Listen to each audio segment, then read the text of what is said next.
प्रतिबोधितां भगवतां नारायणेन स्वयं व्यासेन गीते भवद्वेषिणी नमोऽस्तु ते व्यासविशालबुद्धे पुल्लारविन्दायतपत्रनेत्र येन त्वया भारततैलपूर्ण प्रज्वालितो ज्ञानमया प्रदीप प्रपन्नपारिजाताय स्तोत्रवेत्रैकपाणये ज्ञानमुद्राय कृष्णाय तमृतदुहे नमः। कंसचाणूरमर्दनं देवकी परमानन्दं कृष्णं वन्दे जगद्गुरुं भीष्मद्रोणतटा जयद्रथजलान् गान्धारनीलोत्पला शल्यग्राहवती कृपेणवहनि कर्णेन वेलाकुला अश्वत्थामविकर्ण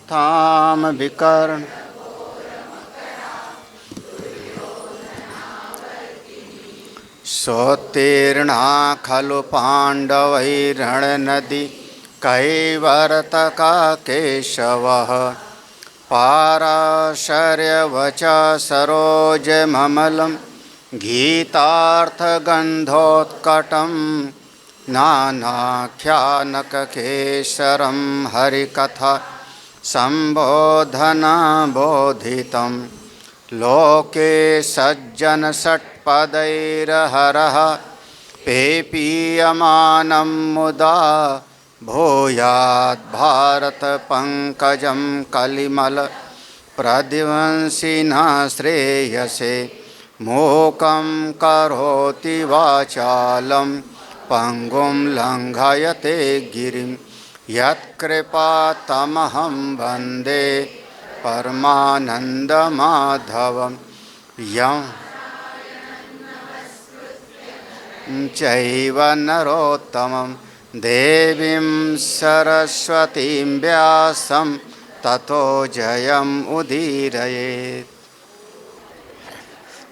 नहीं, अच्छा है, आप लोगों ने जो सीखा है उसका उपयोग करो ना, बढ़िया है।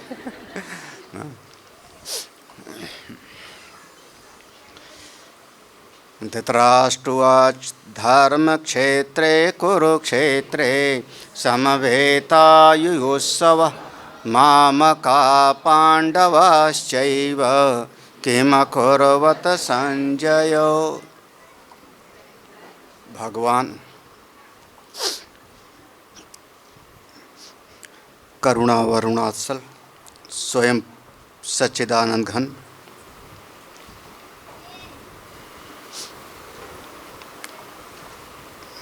उनकी विशेष अनुकंपा, विशेष करुणा, जिससे हम लोगों के भीतर एक जिज्ञासा जगी।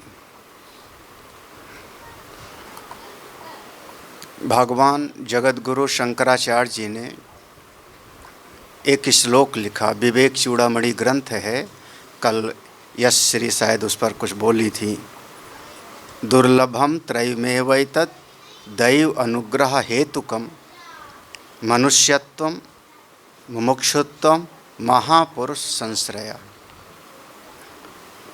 इस जगत में तीन चीज़ें दुर्लभ हैं। दुर्लभ दुखेन लभ्यः, अनुपलब्ध नहीं है, मिलता है लेकिन थोड़ी परिश्रम के बाद, थोड़ा साधन करने के बाद, कष्ट के उपरांत, उसी को हम कहते हैं दुर्लभ।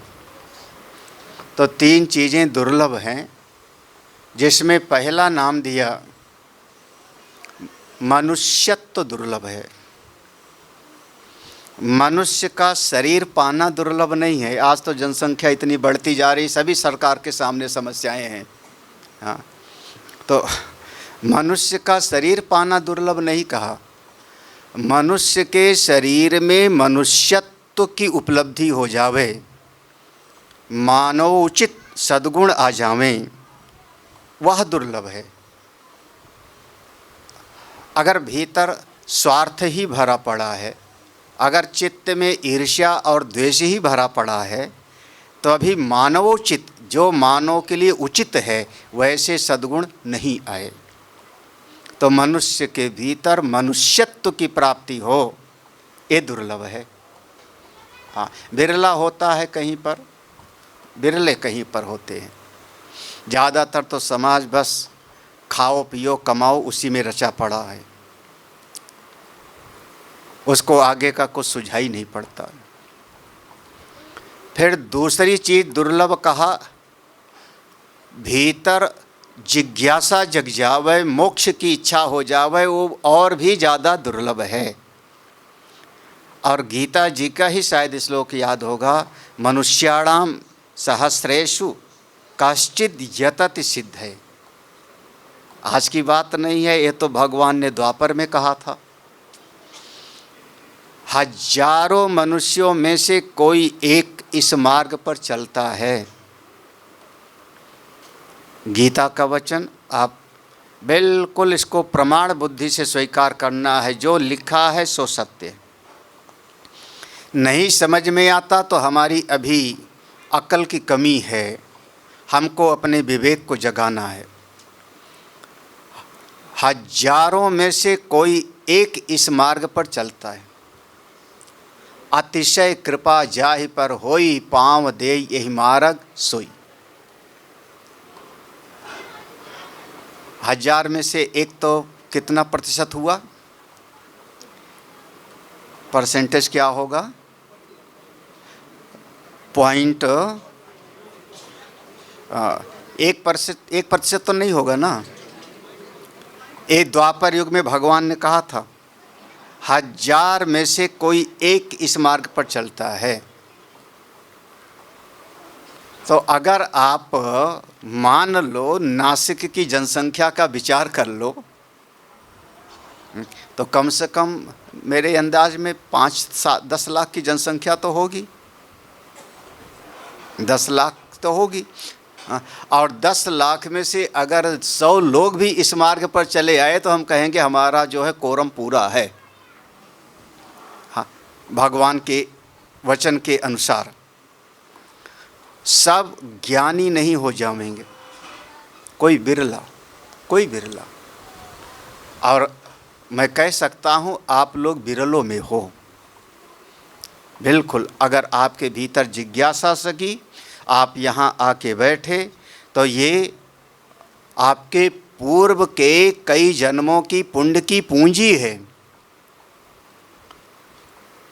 आपके माता पिता का दिया हुआ कुछ अच्छे संस्कार हैं जो भीतर जिज्ञासा जगी। नहीं तो लोगों में जानने की चाह ही नहीं होती।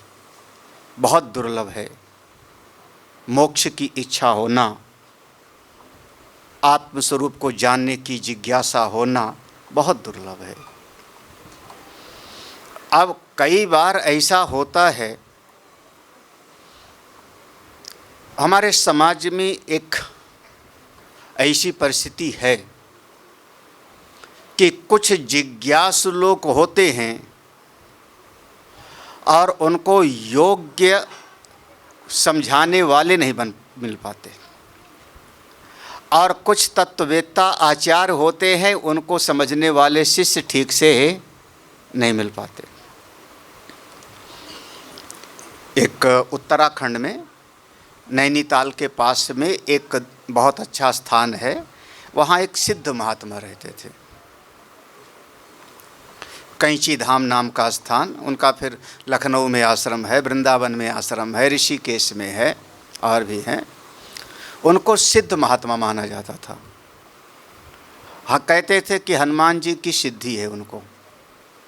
नाम उनका बाबा नीम करौरी, कभी सुना हो तो।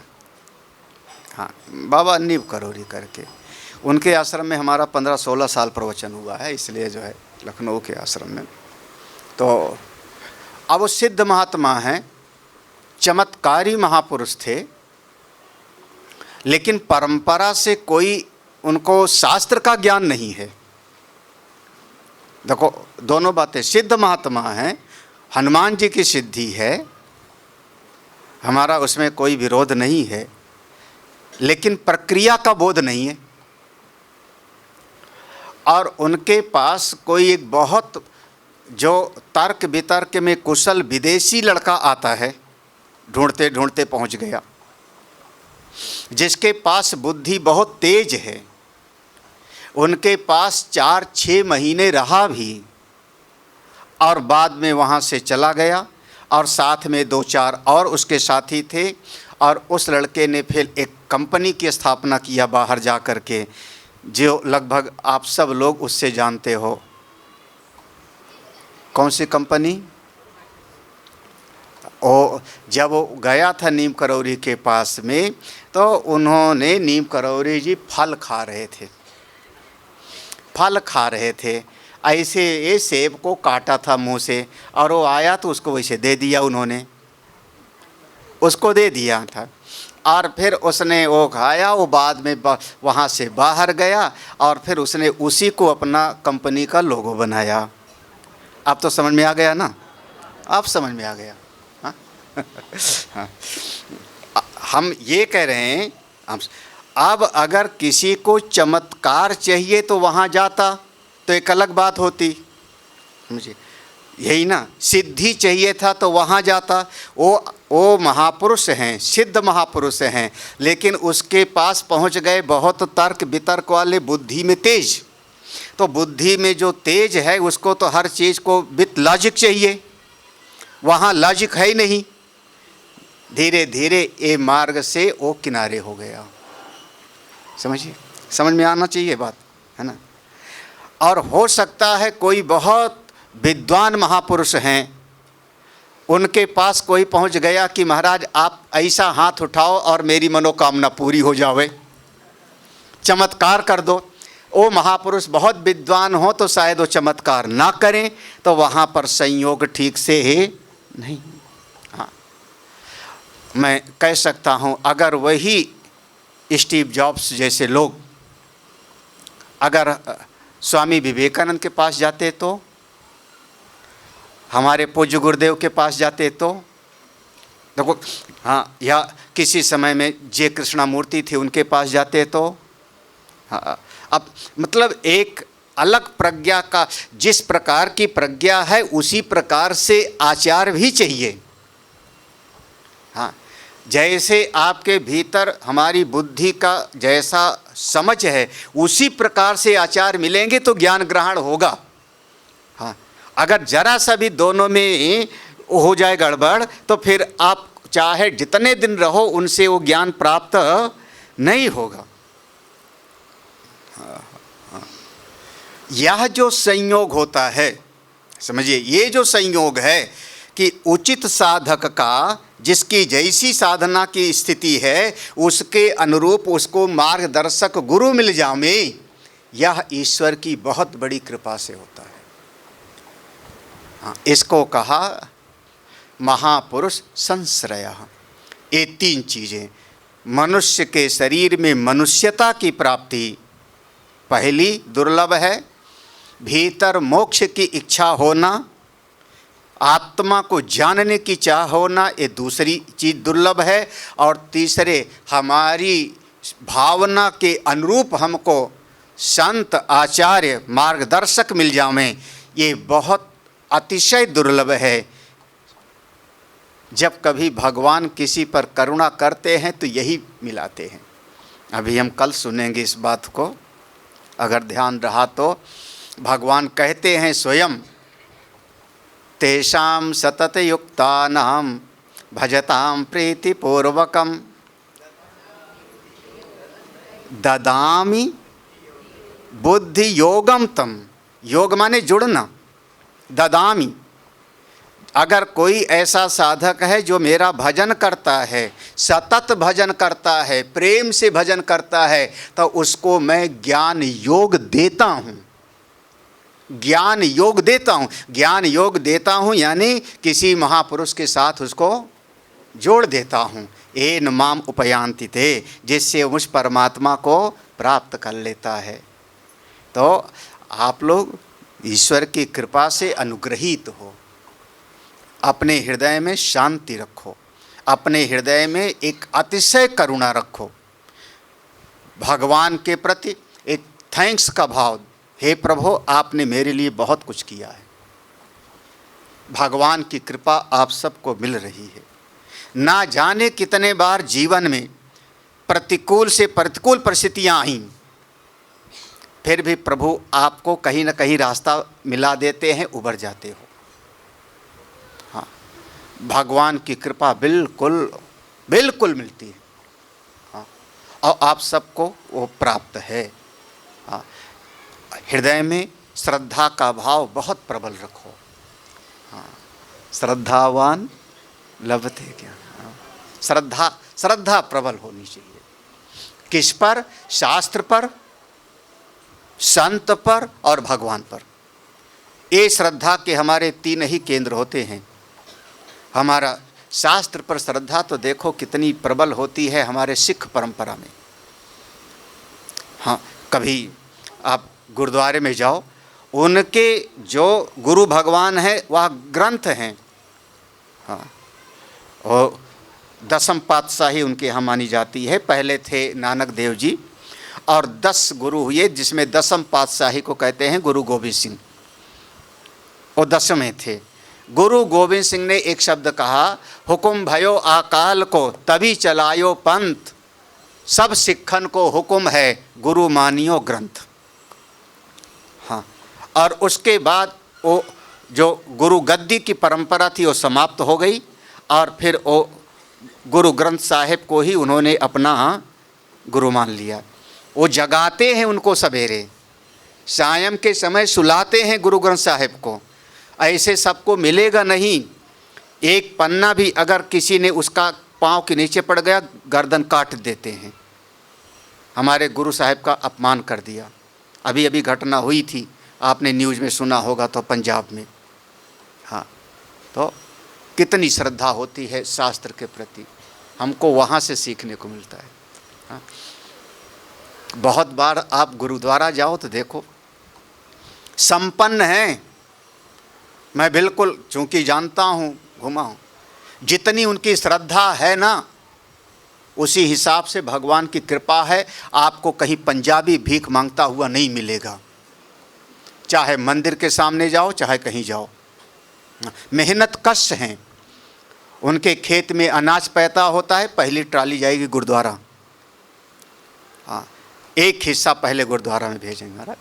हाँ, उनके गुरुद्वारा के सामने आप जाओ, चप्पल उतार करके, जूता उतार करके अंदर जाओ गुरुद्वारे में, और वापस आओ तो शायद आपका जूता चमकता हुआ मिलेगा। बिल्कुल साफ करके। उनके यहाँ जूता साफ करना बहुत बड़े पुण्य का काम माना जाता है।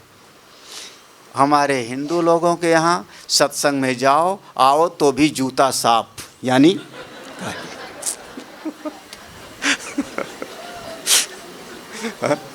तो सीखना है तो देखो अपने ग्रंथ के प्रति कितनी श्रद्धा है उनके यहाँ पे, कितनी श्रद्धा है। शास्त्र के प्रति श्रद्धा हो, संत के प्रति श्रद्धा हो। हाँ, एक कुछ चीज़ें हैं जो आपके लिए मूलभूत है। अच्छा, एक सरल भाषा में बोलूँ, सरल भाषा में मेरे भाव के साथ आप जुड़ना। मेरे पिता को कोई गाली देवे, मेरी माता को गाली देवे तो सहोगे आप? आपके माँ पिता को, दादाजी को, आपको कोई बुरा भला कहे तो आप सहोगे? हाँ, आप उससे लड़ने के लिए तैयार हो जाओगे ना। तुमने मेरी माँ के लिए क्यों बोला, मेरे पिता के लिए क्यों बोला, मारने मारने पर उतारी हो जाओगे। हाँ, इस लोक में, इस जगत में हमारी माँ को कोई गाली दे मैं नहीं सह सकता, पिता को कोई अपशब्द बोले मैं नहीं सह सकता, तो जगत पिता भगवान के बारे में कोई बोले तो फिर उससे काहे का नाता रखते हो? हाँ, जगत जननी हमारी माँ भगवती के प्रति कोई अपशब्द बोले और फिर उसके साथ बैठ के चाय पीते पिलाते हो। हाँ, यहीं पर अपनी श्रद्धा को आप कसौटी पर कसना। हाँ, जिसका मेरे भगवान से प्रेम नहीं, उसके साथ मेरा कोई संबंध नहीं। हाँ, कभी लिखा, जाके प्रिय न राम वैदेही, तजिए ताहि कोटि बैरी सम, यद्यपि परम स्नेही। कोई हमारे संत को गाली देवे तो आप कैसे सुन लेते हो? हाँ, संत को बुरा भला कहे तो कैसे सह लेते हो? सहने की बात तो दूर, उनके साथ बैठ कर के आप लोग हाँ चाय पीते हो। हाँ, यही श्रद्धा की पहचान है। इसीलिए ज्ञान नहीं टिकता। लोग कहते हैं ना, सुनते बहुत हैं समझते बहुत हैं, टिकता नहीं है। हाँ, हमारा विचार टिक जावे तो बेड़ा पार। टिकेगा कैसे जब उतना निष्ठा ही नहीं है तो? हाँ, शास्त्र, संत, भगवान मेरे अपने हैं, उनके खिलाफ मैं कुछ सुन नहीं सकता। हमारे एक महात्मा जी थे, मैं आपको बताऊं, हमारे लखनऊ आश्रम में सत्संग चलता रहता है रेगुलर। हम नहीं रहते तो भी 15 दिन के लिए, 1 महीना के लिए मैं दूसरे संतों को बुलाता हूं, क्योंकि मेरे पास तो उतना समय नहीं है। तो दूसरे संत आते हैं, 15-15 दिन प्रवचन करके जाते हैं। जैसे प्रेमपुरी है बम्बई में, तो एक कोई महात्मा आए थे, विद्वान महात्मा थे। उसी समय हमारा आयोजन हुआ लखनऊ में कहीं पर। हमारा आयोजन थोड़ा पंडाल लग कर के बड़ा हो जाता है, और उनको हम फिर ले गए अपने कार्यक्रम में। वहाँ पर उनका जैसा सम्मान था, माइक दिया, प्रवचन किया उन्होंने 10 मिनट, और सब कुछ सम्मान के साथ में। वापस आ रहे थे, संयोग से मैं ही गाड़ी चला रहा था। जहाँ से मंच से उतरे उसके बाद फिर मैं खुद गाड़ी चला रहा था। मुझको चलाना आता है, घबराना मत। हाँ, तो अब मैं गाड़ी चला रहा था, वो महात्मा जी पीछे बैठे थे और लोग बैठे थे। उन महात्मा बीच रास्ते में, हाँ करीब आधा रास्ता पहुँचे होंगे, बस ज़्यादा नहीं, बीच रास्ते में उन महात्मा ने मेरे गुरुदेव के बारे में एक कमेंट्स किया। कोई पूज्य गुरुदेव, हमारे नाम सुना होगा सबने, स्वामी चिन्मयानंद सरस्वती जी, केरला वाले चिन्मय मिशन के संस्थापक, वो मेरे पूज्य गुरुदेव। तो उनकी शरण मुझको मिली, उनके बारे में कुछ कमेंट्स कर दिया। बहुत छोटी सी बात। हमने गाड़ी बगल में रोकी, उनको 100 रुपया दिया। 100 रुपया दिया, महाराज आप उतरिए तो यहाँ से टेम्पो मिलेगा, टेम्पो से आप आश्रम आइए। जितने और लोग से सब चौंके। हमने कहा नहीं आप गाड़ी से उतरिए, हमारी गाड़ी से उतरिए, आप टेम्पो से आश्रम आइए। हम अपने साथ आपको नहीं रखना चाहते। आपकी इच्छा हो तो रुकिए, और इच्छा हो तो आश्रम से आप जाइए। अब क्या समझें? आधे रास्ते में गाड़ी से उतार दिया था। क्यों? हाँ, आप लोग क्यों नहीं कर सकते ऐसा? हाँ, आप गाड़ी चला रहे हो और आपका दामाद भगवान के बारे में जरा सा बोल देवे उल्टा,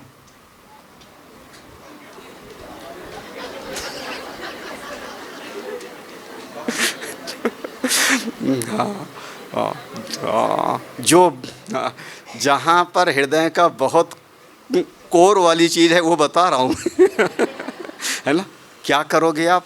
हाँ, आप अपने आप को झुका लोगे महाराज। हिम्मत चाहिए इसके लिए। ये कायरों का मार्ग नहीं है, कमज़ोर दिल वालों का ये मार्ग ही नहीं है।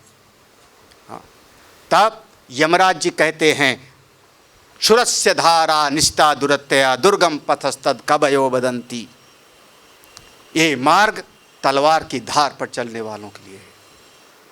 कम से कम आप इतना विश्वास रखो, भगवान पर जितनी श्रद्धा होगी उतनी कृपा आपको मिलती रहेगी। हाँ, तो श्रद्धा के 3 केंद्र होते हैं, शास्त्र, संत और भगवान। इनके बारे में आप कभी किसी से कोई निगेटिव बात सुनने के लिए तैयार मत रहो। भले मैं उसको उत्तर दे सकता हूँ या नहीं उत्तर दे सकता हूँ, वो मेरी आस्था के हैं, वो मेरी श्रद्धा के स्वरूप हैं। हम किसी से सुनना नहीं पसंद करते, चाहे मेरा कोई भी क्यों ना हो। नहीं अच्छा लगता, आप बड़े लोग हो, कह सकते हो। आपने तिनका तिनका जोड़ करके घर बनाया है, आपने पाल पोस करके बड़ा कर दिया, बच्चों को पढ़ाया लिखाया, अपने बच्चों को आपने अपनी मेहनत से। नहीं कहना मानते, अपना अलग से घर बनाओ, जाओ, मेरा आशीर्वाद है। लेकिन हमारे घर में वो रहेगा जो हमारी निष्ठा पर चोट ना करे, हाँ, जो हमारे कहने को माने। कठिन बहुत है, आसान नहीं है, आसान नहीं है, बहुत कठिन है। यहीं से तो आदमी कहता है क्या करें, बच्चे हमारी सुनते नहीं। हाँ, हाँ, सुनते नहीं क्योंकि आपने बचपन से थोड़ा सा कुछ वैसा सिखाया नहीं है। छोटे बचपन से आप ही समझौता करते गए हो।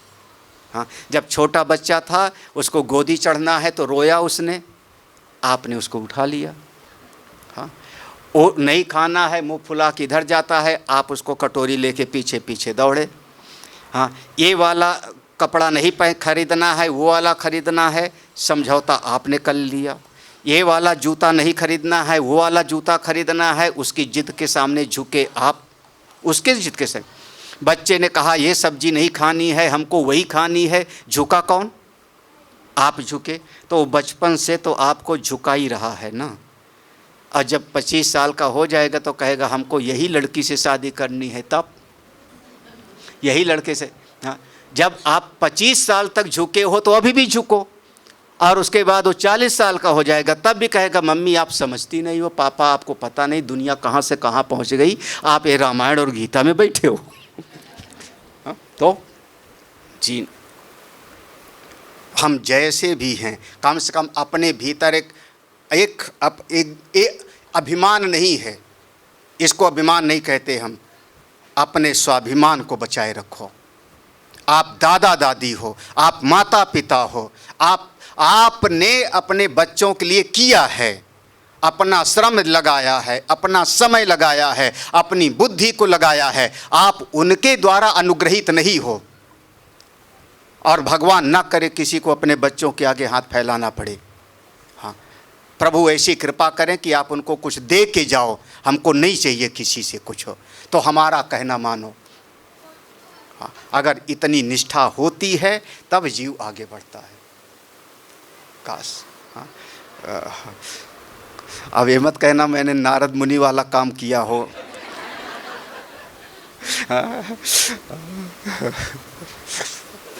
नारद जी वाला काम बड़ा खास है ना। हाँ, हाँ, हाँ, हाँ।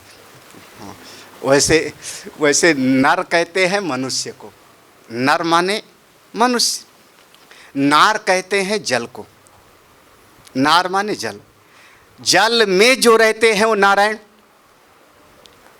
क्षीर सागर में शयन कर रहे हैं। नर माने मनुष्य, तो नर को नारायण से मिला देने वाले का नाम होता है नारद। नर को नारायण से जोड़ देने वाले का नाम होगा नारद। अब कभी कोई उपदेश दे करके किसी को समझा करके भगवान के साथ जोड़ा जा सकता है, और कोई ऐसा है जो समझाने से नहीं समझता तो उसको डरा करके भगवान के साथ जोड़ा जाता है। पुराण कभी पढ़िए तो पार्वती माँ के गुरुजी का नाम, पार्वती माँ के गुरुजी का नाम, शिव पुराण भी पढ़ो कभी। हाँ, पार्वती जब तपस्या करने गई तो उनको देवर्षि नारद ने उपदेश दिया था ओम नमः शिवाय। गुरुजी का नाम देवर्षि नारद। ध्रुव के गुरुजी का नाम नारद। प्रहलाद के गुरुजी का नाम नारद। तो कंस को डराने वाले कौन? देखो, कंस को डरा, क्योंकि आपका मन भगवान से जुड़े, चाहे प्रेम से, चाहे ज्ञान से, और चाहे भय से, आप परमात्मा के साथ जुड़ो, एक काम होता है। तो आप अपनी निष्ठा को बनाए रखो, श्रद्धा को अपार बनाए रखो, वही इस ज्ञान को धारण कर सकता है। हाँ, बहुत दुर्लभ है मनुष्य का शरीर पाना, मुमुक्षा और संतों का सानिध्य। लेकिन संतों का ज्ञान तभी टिकता है जब अंतःकरण में श्रद्धा बहुत अपार होती है, जिसकी कोई सीमा ना हो। जो कहा सो सत्य वचन है। अब आगे की बात, 8वें अध्याय में जो प्रसंग है ये वैसे उपनिषद का है, क्योंकि ये आपको एक शब्द अब बोल देता हूँ, उसको ध्यान रखो तो समझना। अतीन्द्रिय विषयो वेदाः प्रमाणम। अतीन्द्रिय विषयो वेदाः प्रमाणम। जो हमको अपनी इंद्रियों से नहीं दिखाई पड़ता, अतीन्द्रिय, हमारे कान से, हमारी आँख से, हमारे हाथ से पकड़ के बाहर है, उस विषय में शास्त्र ही प्रमाण है। हाँ भाई, अपनी आँख से जो दिखाई पड़ता है उसमें तो आपने देख लिया कि गुलाब का फूल है, कि ये खंबा है, लेकिन जो दिखाई नहीं पड़ता उसमें शास्त्र को प्रमाण मानना चाहिए। दृष्टांत में आप इसको वही समझो, हमारे भीतर शरीर में शुगर बढ़ी है कि घटी है, प्रमाण क्या है? प्रमाण क्या है? हाँ? नहीं, मैं एक सुई चुभो के खून निकाल के देख लूं और पता लग जाएगी शुगर घट गई है कि बढ़ गई है, पता लगेगा? नहीं। हाँ, शुगर की टेबलेट शुरू कर दें। हाँ, प्रमाण क्या है? आप गए पैथोलॉजी सेंटर में देखे आए खून, और उसकी मशीन ने जो बता दिया, हाँ, संशय हुआ तो 2-3 जगह पर एक साथ दे आए। आजकल तो लोग घरे में रखते हैं, हाँ, घरे में निकाल कर लगा लेते हैं, उसमें दिखा लेते हैं। हाँ? तो वो मशीन ने जो बताया, आपने उस पर भरोसा किया ना। आपने आँख से थोड़े देखा कि मेरा बीपी घटा कि बढ़ा।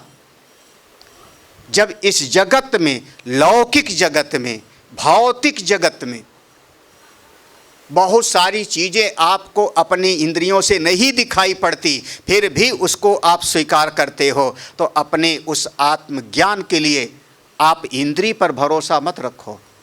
हाँ, ये बचपन की बात है। कहाँ भगवान होते हैं? भगवान हो तो 2 मिनट में आ जाएं तो मैं मानूं। अरे ये बहुत ही बचपने की चाइल्डिश बात होती। अतीन्द्रिय विषयो वेदाः प्रमाणम। वेद को हम कब स्वीकार करते हैं? जो हमको दिखाई नहीं पड़ता उस विषय में उपदेश हमको करते हैं। हाँ। अब ये शरीर, सवेरे का प्रसंग याद है, शरीर है, ये दिखाई पड़ रहा है, लेकिन शरीर के भीतर जीव है, जीव हमको दिखाई ही नहीं। हाँ। अच्छा चलो, जीव को दिखाओ, हमको जीवात्मा को दिखाओ, जीवात्मा को ले आओ, मैं पकड़ के देखूं। जीवात्मा है, वही कहता है मैं करने वाला हूं, भोगने वाला हूं। जीवात्मा ही कहता है आज मैं सुखी हूं, आज मैं दुखी हूं।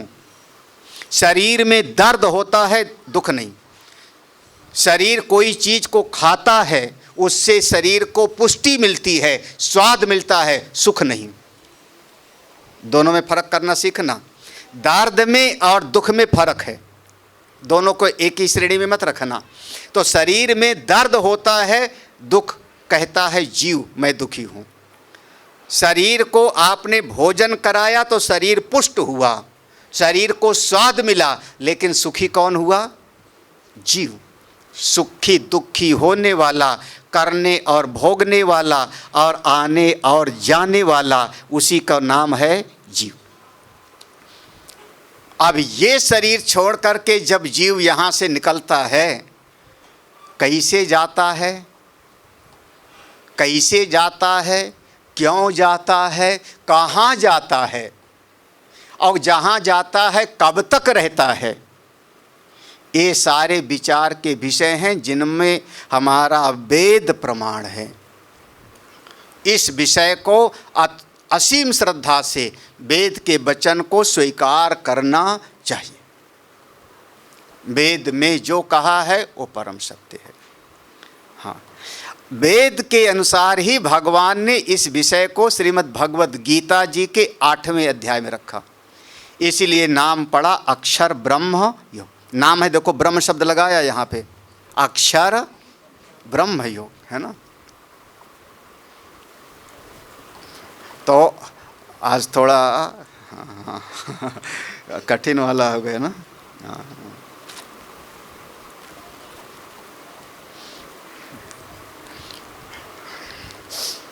और ये किसी और की कहानी नहीं होगी, ये आपकी अपनी कहानी है। हाँ, किसी और का नहीं समझना, ये हमारी अपनी कहानी है। और जैसे आप कभी बच्चे को कहते हो पढ़ ले, बच्चा नहीं पढ़ना चाहता, तो आप कहोगे नहीं पढ़ेगा तो पान की दुकान खोलेगा फिर।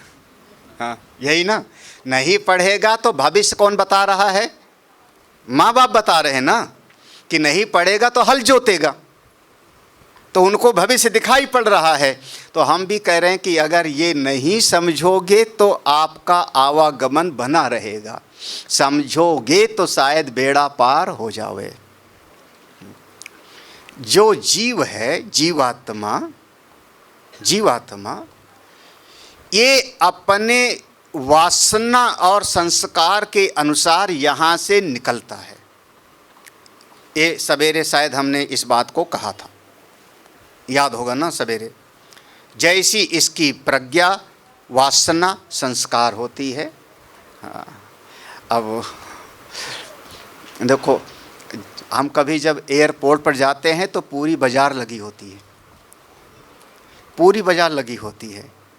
हाँ, लेकिन वहाँ की दुकानों में जो सजा होता है उससे मेरा कोई प्रयोजन नहीं होता।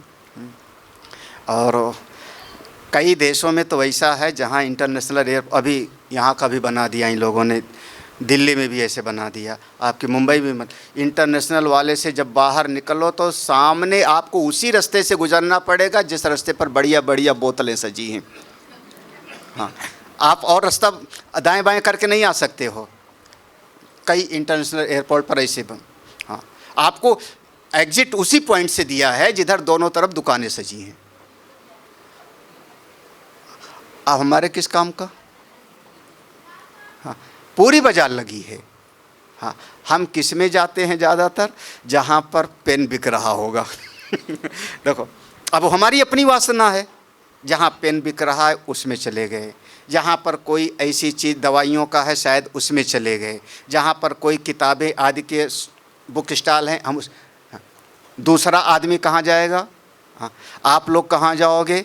हाँ, जहाँ पर थोड़ा सस्ती साड़ी बिक रही है, हाँ, पर्स बिक रहा है, यही ना। हाँ, हाँ, कहाँ? तो जैसे आपके भीतर जैसी भावना होती वैसी दुकान में चले जाते हो, वही तो ना मार्केट में। उसी प्रकार से ये जीव अपनी, इसका नाम है अविद्या कर्म पूर्व प्रज्ञा, याद, पूर्व प्रज्ञा नाम दिया है संस्कार को। ये संस्कारों के अनुसार ये जाता है यहाँ से। अब कोई ऐसा भक्त है जिसने यहीं पर रहते रहते भगवान की बात मान ली और निरंतर भगवान का ध्यान करता है, भजन करता है। भगवान कहते हैं ना, आगे कहेंगे, आगे भी कहेंगे, मय्येव मन आधस्व मयि बुद्धिम निश्चय। हाँ, हाँ, श्लोक तो सबको याद है, 12वें अध्याय का है शायद, है ना। हाँ, हाँ, तो मुझ में मन को लगाओ, मन को मुझ में लगाओ, बुद्धि को मुझ में लगाओ, यही भगवान ने कहा ना। सर्वेषु कालेषु महामनुस्मर, युद्ध च, संसार के अपने कर्तव्य करिए लेकिन चिंतन मेरा करिए। अगर कोई साधक ऐसा करता है, निरंतर भगवान का चिंतन करता रहता है, तो चिंतन करते करते उसकी चित्त वृत्ति भगवान से जुड़ गई। भगवान स्वयं अपने स्वरूप को ज्ञान देते हैं। कविम पुराणम अनुशासितारम, अपने अणोरणीयान अनुस्मरेत, वो जो सूक्ष्म से सूक्ष्म है उस तत्व का स्मरण, वो भगवान है। सवेरे वाला प्रसंग भूल जाओगे तो गड़बड़ हो जाएगी। भगवान माने कौन? हाँ, मैंने कहा सवेरे बोल, भगवान माने कौन? हाँ, भगवान माने वो जिनके लिए कहा जिनसे सारे जगत की उत्पत्ति हुई, जिनसे सारा जगत चल रहा है और जिनमें सारा जगत जा कर के समा जाए, हम उनको भगवान कह रहे हैं, उन परमात्मा जो सर्वज्ञ हैं, सर्वशक्तिमान हैं। जब उनका चिंतन आप करते रहोगे और धीरे धीरे समय पूरा हुआ और जब शरीर के छूटने का समय होवेगा कभी, तब आपने अंतिम समय में आसन लगाया और ओम का उच्चारण किया। हाँ, क्योंकि वह परमात्मा ओम स्वरूप है। ओम में 3 अक्षर हैं, आ धन उ धन मा। ये तीनों को जोड़ दिया तो एक अक्षर की लिपि बनी, उसको हम कहते हैं ओंकार। इसमें 3 मात्राएं हैं, आ उ और मा। तो आ माने देखो ऐसे, अब देखो आप इसको समझने के लिए पूरा एक उपनिषद है। मुंह खोलो मत और आ का उच्चारण करके दिखाओ, होठ ना खोले, आ का उच्चारण करके कोई बतावे। हाँ। अच्छा, मुंह खुला रहे और माँ का उच्चारण करके बताओ कोई। हाँ देखो, हाँ क्या अभी प्रैक्टिकल कर रहे हो? हाँ। आपने मुंह खोला तो आग की ध्वनि निकलेगी, भीतर से श्वास बाहर निकली, ये आकार है, स्वर है। और जब आप ए पा वर्ग बोलते हैं, पा फा बा भा मा, माँ बोलते हो तो होठ बंद हो जाएंगे। हाँ, आ बोला यानी सृष्टि की उत्पत्ति है, और माँ बोला यानी सृष्टि का प्रलय है जी। सब का सब ओंकार में समाया हुआ है। तस्माद ओमिति उदाहृत्य। हाँ, हाँ, ओम का, ओम बहुत बड़ी चीज़ है। आप अपने ओम का कम से कम घर के सामने कभी कभी ओंकार वगैरह, ओम वगैरह लिख के रख सकते हो पूजा घर में। एक बार हमारे पास एक पति पत्नी आए दोनों, और दोनों के बीच में लड़ाई हो गई थी। तो हमारे पास आए, हमने पूछा क्या हुआ। तो पत्नी ने कहा, स्वामी जी देखिए, मैं सवेरे उठती हूँ। तो कोई धन उनको लेके लड़ाई नहीं हुई थी। उन्होंने कहा मैं सवेरे उठती हूँ, मैं जब सवेरे उठती हूँ पहले उठ जाती हूँ, ये तो सोते रहते हैं, तो मैं नहा करके अपना पूजा वूजा करने जाती हूँ। तो हम भगवान का विग्रह सामने रखते हैं, पूजा हम कर लेते हैं। जब ये उठते हैं और ये भी पूजा करते हैं, सत्संगी हैं, तो जब ये जाते हैं तो हमारे भगवान को उठा के बगल में रख देते हैं, अपने भगवान को सामने रखते हैं। फिर हमको अच्छा नहीं लगता, हमारा मन खराब हो जाता है। अब बताओ, अगर आपके सामने आवे तो क्या समाधान करोगे? हाँ, अरे मान लो एक जो है, एक ऐसे हैं जो कन्हई की पूजा करते हैं, दूसरे ये हैं जो राम जी की पूजा करते हैं, घर ही में हैं। अब क्या करोगे? हमने तो ऐसे समय पे जो हमने समाधान किया, हमको जो अकल में आई, हमने कहा देखो, तुम्हारे पूजा घर में अगर ऐसा है कि मान लो लड्डू गोपाल नहीं हैं या शिवलिंग नहीं हैं और फोटो ही रखते हो, भगवान की फ़ोटो ही रखते हो, तो आप सामने ओम की फ़ोटो रखो, एक तरफ कन्हई की रख लो, एक तरफ राम जी की रख लो, काम चला लो। है ना? क्योंकि ओम में सब कुछ समाया हुआ है। हाँ, जितना कुछ भी है, जितना भी कुछ है, वो सब का सब ओम में समाया हुआ है। हाँ, ओम मित्येकाक्षरम ब्रह्म व्याहरन्, भूल गया मैं श्लोक। ओम इत्येकाक्षरम ब्रह्म व्याहरन् माने व्याहरन् माम अनुस्मृत, दो शब्द है ना। इसका मतलब हुआ जब कभी ऐसा लगे कि मैं अब जाने वाला हूँ, तब की बात है। अब जीवन भर उसने भगवान की साधना किया है, तो वो आसन में बैठ जाए चाहे लेटे लेटे, ओम इति एकाक्षरम ब्रह्म व्याहरन्, व्याहरन् माने उसी का उच्चारण करते हुए। हाँ, व्याहरन् माने व्यवहार करते हुए ना, व्यवहार माने क्या? उच्चारण करते हुए। और मन कहाँ लगे? तो वाणी लग गई किस में? ओम के उच्चारण में। और मन माम अनुस्मर, मन भगवान के स्मरण में लगा रहे। और यह प्रयाति, ऐसे समय पे उसके अगर प्राण निकले, यह प्रयाति त्यजन देहम, जब ऐसे समय पे उसका शरीर छोड़ेगा तब वो कहाँ जावेगा? परम गति को प्राप्त कर लेगा। बस कितना बढ़िया है, अब तो कितना आसान सा हो गया आपको। सयाति परमाम गतिम, वो परम गति को पा लेगा, भगवान को पा लेगा, परमात्मा को पा लेगा। हाँ, तो जब तक आपको होश है, गीता पढ़ते रहो, पढ़ाते रहो, भगवान का स्मरण करते रहो। ये आपके संस्कार का निर्माण करेगा। जितना हो सके सत्संग सुनते रहो, समझने का प्रयास करते रहो, संसार के अपने कर्तव्यों को भी करते हुए। और अगर ऐसी साधना हुई, ओंकार का उच्चार, एक कल भी शायद मैं कहीं पर कह रहा था, आप दो ध्वनि ऐसी है, ध्वनि, ये ध्वनि के विषय में बहुत विचार किया गया। उसको हमने कहा स्फोटवाद, उसका नाम है हमारे दर्शन में स्फोटवाद, नाद ब्रह्म। हाँ, जब आप कोई भी शब्द बोलते हो, कोई भी शब्द बोलते हो, तो अगर ध्यान दोगे, थोड़ा शांति से ध्यान दोगे तो समझ में आएगा उसका जोर आपके मुंह पर, कंठ पर या यहाँ पर पड़ता है। हाँ, कोई भी बात करोगे तो उसका धक्का जो होता है, जोर आपका गले पर पड़ेगा, मुंह पर पड़ेगा या हृदय पर पड़ेगा, पेट पर आपका पेट फूलेगा। देखो तुम उच्चारण यहाँ से कर रहे हो और उसका झटका लगता है नीचे की तरफ। केवल दो ध्वनि है, एक शंख को बजाओ आप और दूसरे ओम का उच्चारण करो। इसकी जो झनकार होती है यहाँ पर आती है, मूर्धा की तरफ, सहस्रार की तरफ। आप 7 तारीख के बाद प्रैक्टिकल करके देखना खूब। हाँ, 7 के बाद में शंख बजाओ, देखना यहाँ पर उसकी चोट, शब्द की गूंज यहाँ पर आएगी आपकी। ओम का उच्चारण खुद करना, देखना यहाँ पर आपका उसका प्रभाव पड़ता है। तो इसलिए अगर, और सब लोग ओम का उच्चारण कर सकती हो।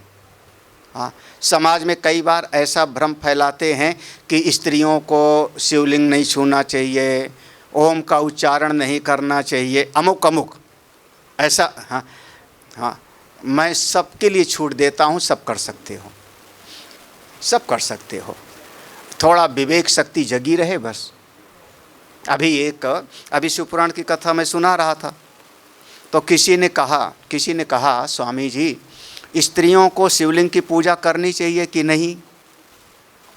क्योंकि समाज में कई बार लोग मना करते हैं कि नहीं करना चाहिए, ऐसा लोग कहते हैं समाज में, कहीं कहीं पर समाज में, शायद महाराष्ट्र में ना कहते हों, लेकिन बाहर कहीं कहीं ऐसा कहते हैं।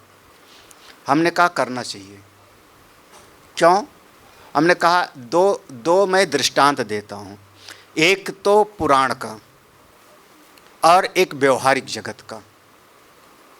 व्यवहारिक जगत में हमारी एक महान, हमारी जिनकी अपार श्रद्धा है, जिनके ऊपर हमारे धर्म का उद्धार करने वाली, हमारे भारतवर्ष में आपके यहीं पर प्रकट हुई, मध्य प्रदेश में, अहिल्याबाई होलकर, सबने नाम सुना है ना? हाँ, तो जितने तीर्थ स्थान में जाओगे उनके बनवाए हुए मंदिर मिल जाएंगे। हाँ, काशी विश्वनाथ पर जब आक्रमण हुआ मुसलमानों ने, तो वहाँ के पुजारी ने भगवान शंकर जी को लेकर के, भगवान का शिवलिंग लेकर के कुएं में कूद गए थे उनकी सुरक्षा के लिए, उन पर चोट न लगे। भगवान का शिवलिंग लेके कुएं में कूद गए थे। जिस कुएं में कूदे थे उस कुएं का नाम पड़ा ज्ञानवापी। हाँ, ज्ञानवापी के साथ दूसरा शब्द जुड़ गया है आजकल। हाँ, ज्ञानवापी उस कुएं का नाम है। कभी काशी जाओगे तो दर्शन कर लेना, वहाँ पर कुआं अभी भी है, कुएं के बगल में नंदी जी हैं, कोई दर्शन किया होगा तो। हाँ, बाद में उस कुएं से निकाल करके उनका स्थापना की गई, और जो आज का काशी का मंदिर है वो अहिल्याबाई का बनवाया हुआ था। तो जब अहिल्याबाई ने बनवाया तो स्थापना किया कि नहीं कराया? फिर से पुनर्स्थापना किया कि नहीं किया? तो अभी कल हम जब गए थे त्र्यंबकेश्वर, वहाँ देखो एक लिखा हुआ है बोर्ड पर, इस मंदिर का जीर्णोद्धार बाद में पहले किसी और ने बनवाया, फिर बाद में इसका जीर्णोद्धार अहिल्याबाई होलकर ने करवाया। क्या हुआ? आप लोग नहीं ध्यान दिए क्या? हाँ, त्र्यंबकेश्वर के मंदिर में सामने लिखा हुआ है, पट्टी पढ़ लेना वहाँ पर, किसने कराया? तो कैसे स्त्री के लिए मना करते हो? अच्छा, पुराण में, शिव पुराण में 12 ज्योतिर्लिंग हैं। एक ज्योतिर्लिंग है जिसको आप घृष्णेश्वर, घुष्मेश्वर कहते हो। हाँ, एक ब्राह्मण देवता थे, उनका नाम था सुधर्मा, उनकी 2 पत्नियां थीं। बड़ी का नाम था सुदेहा, छोटी का नाम था घुष्मा। सुदेहा, उसको अपने शरीर के सौंदर्य में बड़ा रस था। घुष्मा भगवान शंकर जी की उपासक थी। अब वो कथा सुनाना मेरा विषय नहीं है, हाँ, लेकिन किसी कारण से सुदेहा के मन में जलन पैदा हुई और घुष्मा के बेटे को मार दिया उसने। भगवान शंकर जी प्रकट होकर के घुष्मा के बेटे को जीवन दान दिया और उनसे कहा कि मैं उसको मारूंगा। तो घुष्मा कहती है, प्रभु परमेश्वर, उसको मारना नहीं है, उसकी खराब विचार को मार दीजिए, उसकी बुद्धि को शुद्ध कर दीजिए। भगवान शिव बहुत प्रसन्न हो गए। और क्या चाहती हो? तो घुष्मा ने कहा, प्रभु आप यहीं पर एक अंश से विराजमान रहें, जैसे मेरी मनोकामना पूरी की, ऐसे जो भक्त आपकी सेवा करें उनकी मनोकामना आप पूरी करें। भगवान विराजमान हो गए और नाम पड़ा घुष्मेश्वर। जब पढ़ते होंगे घुष्मेशम चा शिवालय, हाँ हाँ, पढ़ते ना ऐसा, 12 ज्योतिर्लिंग। हाँ, सौराष्ट्रे सोमनाथम च श्रीशैले मल्लिकार्जुन, उज्जैन्यां महाकालम ओंकारम अमलेश्वरम, परल्यां वैद्यनाथम च डाकिन्यां भीमशंकरम, सेतुबंधे तु रामेशम अगेशम दारुकावने, वाराणस्यां तु विश्वेशम त्रयंबकम गौतमी तटे, हिमालय तु केदारम। हाँ, तो भगवान का नाम पड़ा घुष्म। क्यों? स्थापना किसने कराई? घुष्मा ने। तो कैसे मना करते हो महाराज की स्त्री पूजा ना करे? हाँ, आप लोग इसीलिए सत्संग सुनोगे तो थोड़ा विवेक जगेगा। हाँ, बस इतना है कि थोड़ा आप तो, हम लोग तो अपना रसोई में भी जाने में शुद्धि अशुद्धि के समय का ख्याल रखते थे ना। हमारी परंपरा थी कि अशुद्धि के समय में तो रसोई में भी नहीं जाती थी। तो इतना सावधान रहें बस, और कुछ नहीं है। तो ओम का उच्चारण सब लोग कर सकते हो, सब लोग कर सकते हो। भगवान ने गीता में जब कहा है, तो अगर कोई ऐसा साधक है जो साधना करता है, अपने सारे कर्तव्य को करते हुए ध्यान करता है और अंतिम समय में ओम का उच्चारण करते हुए, मन से प्रभु का स्मरण करते हुए शरीर को छोड़ता है, तो उसका वो जीव है, वो कहाँ? याति परमाम गतिम, उस परम गति को प्राप्त करता है। अर्जुन ने ऐसे सिर हिलाया होगा, हमको समझ में नहीं आया परम गति क्या है। परम गति भगवान ने ऐसे कहा ना, सयाति परमाम गति। परम गति को, परम गति कौन सी है? तो अगला श्लोक देखो, इसके बाद आएगा, मामुपेत्य पुनर्जन्म दुःखालयम अशाश्वतम नाप्नुवन्ति महात्मानः संसिद्धिं परमां गताः आब्रह्म भुवना लोकाः पुनरावर्तिनोऽर्जुन मामुपेत्य तु कौन्तेय पुनर्जन्म न।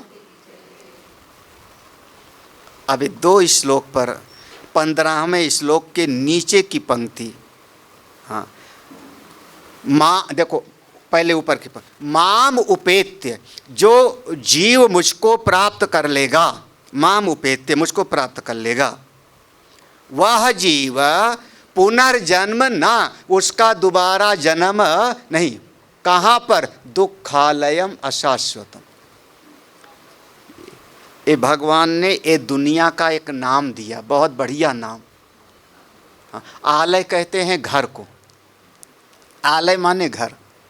हाँ, आप विद्यालय गए तो वहाँ क्या मिलेगा? पुस्तकालय गए तो पुस्तक, वहाँ दवाइयाँ नहीं मिलेगी। और चिकित्सालय गए तो आलय शब्द है ना, आलय माने घर कहते हैं।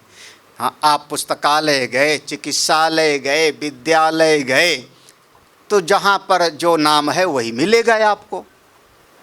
तो इस दुनिया का क्या नाम दिया? भगवान का दिया हुआ नाम है।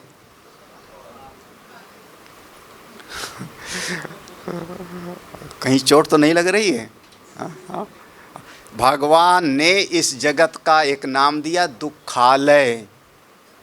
दुखालय, दुखों का घर। जहां आप आए हो तो आपको पक्का समझना दुख ही मिलेगा।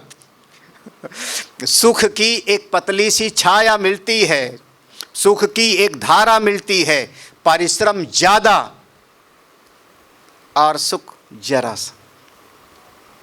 हाँ, हम कितनों से दृष्टांत से समझा सकते हैं। आपने मेहनत से पैसा कमाया, पैसा कमाने में मेहनत है, परिश्रम है। हाँ, दिन भर परिश्रम किया, पैसा मिला।